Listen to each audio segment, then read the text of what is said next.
Hi, I'm Dave, welcome to the channel. Today we're going to do something different. I'm going to try and breathe some new life into this old Ninco Mosler.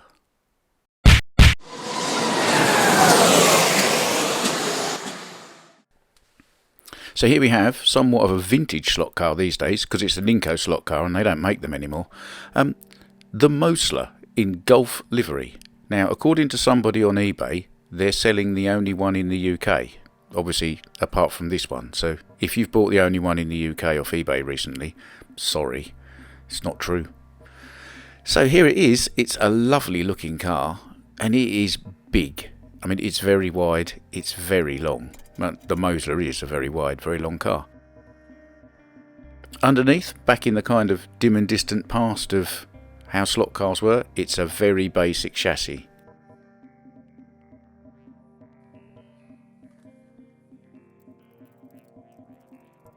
One screw at the back, two screws at the front, holding the body on the car. The body itself, it's actually quite a heavy bit of a beast. It's got a very solid interior in there. It could just be vac formed, that would be a lot lighter. And there is the inside, very primitive inside of a slot car. It is just a flat plastic chassis. And it has the Ninco problem, look.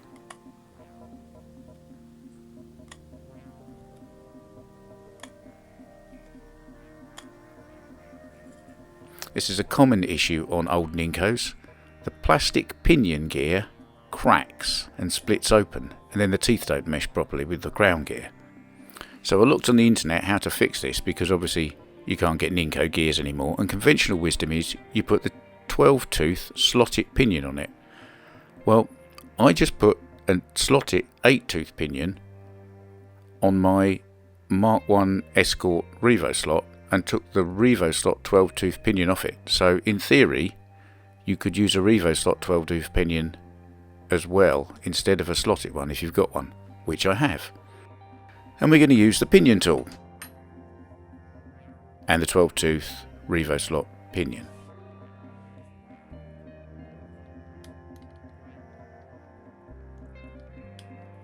Motor is only just clipped into the plastic. There's no screws holding it in.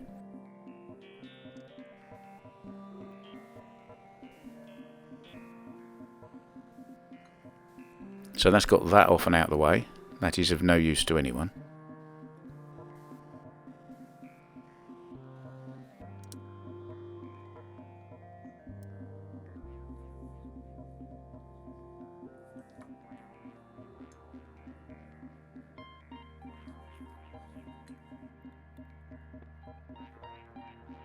And now we press the motor through the pinion gear, not the other way round. Get rid of the stupid magnet, we don't need that. Now just checking that, and I could probably do with pushing that pinion down a little bit further, just so the mesh is better onto the crown wheel.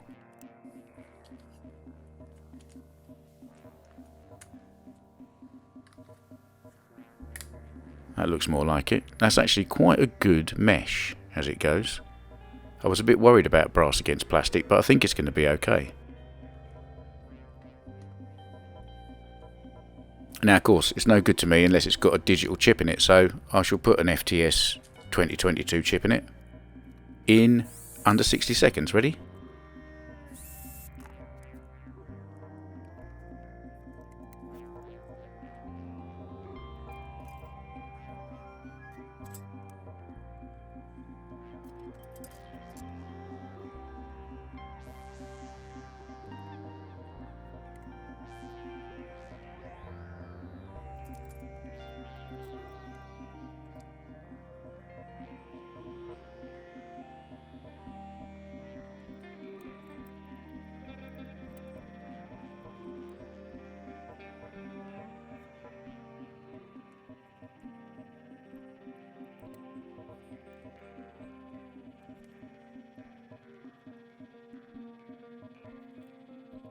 There we are, done.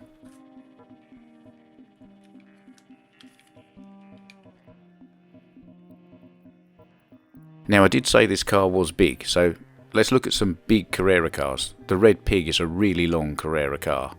And as you can see, in terms of the actual floor pan, if not the wheelbase. The Mosler is just as long. And I think the Carrera BMW is one of the widest cars I've got. And if we check it for width, that Mosler is just as wide. So this is probably the longest car and the widest car, give or take, that I've got. As I say, it's huge.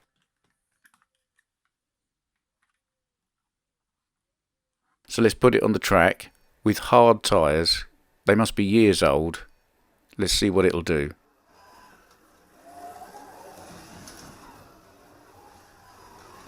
And the answer is not a lot. Those tyres are just spinning on the track surface. It is as much as I can do to pilot this car around without it coming off.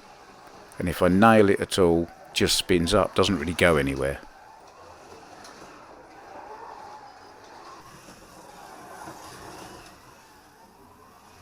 There we are, one of the slowest debut lap times possibly on record. 8.3 seconds. I mean, that's a full second slower than a standard Carrera car.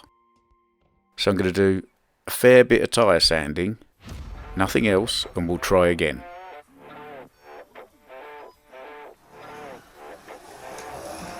Immediately a better car to drive, much more cornering grip, actually accelerates when you pin the throttle as well.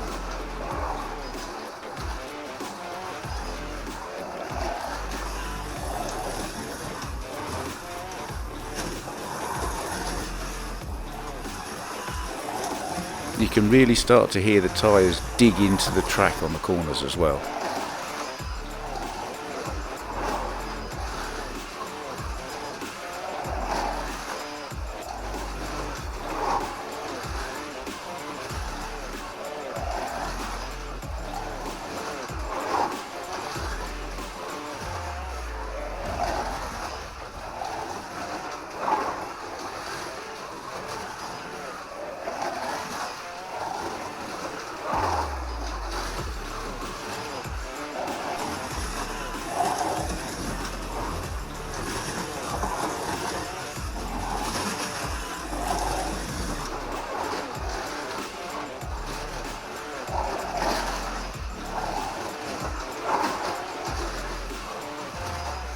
So not just a little bit faster, a lot faster.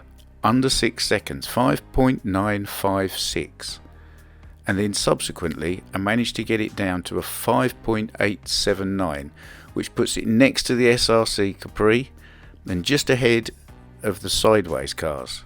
Now I'm sure there's a quicker time in this with a bit more tuning, so what can we do to this car to speed it up a bit more?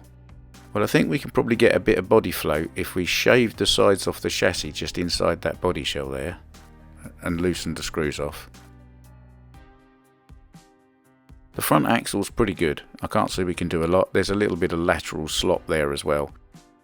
We can glue or in some other way fix the motor down, that'll help. I might change the braids up. And we probably need some new tyres of some kind.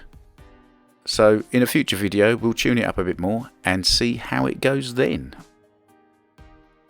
I think this could be a very quick car, possibly the lap record holder at some point with some tuning. So there it is. It really is quite a beautiful looking thing, as you'd expect from a Ninco really. They are quite high quality cars. Paint is flawless, decals are flawless. It's a beautiful thing. I'd say get one, but they're very rare. Not as rare as the man on eBay thinks they are. But yeah, if you see one, even in a different livery, I'd pick one up if I were you. As always, thanks for watching one of my videos. If you liked it, you'll find a button specifically for that. Please subscribe to the channel, it really does help.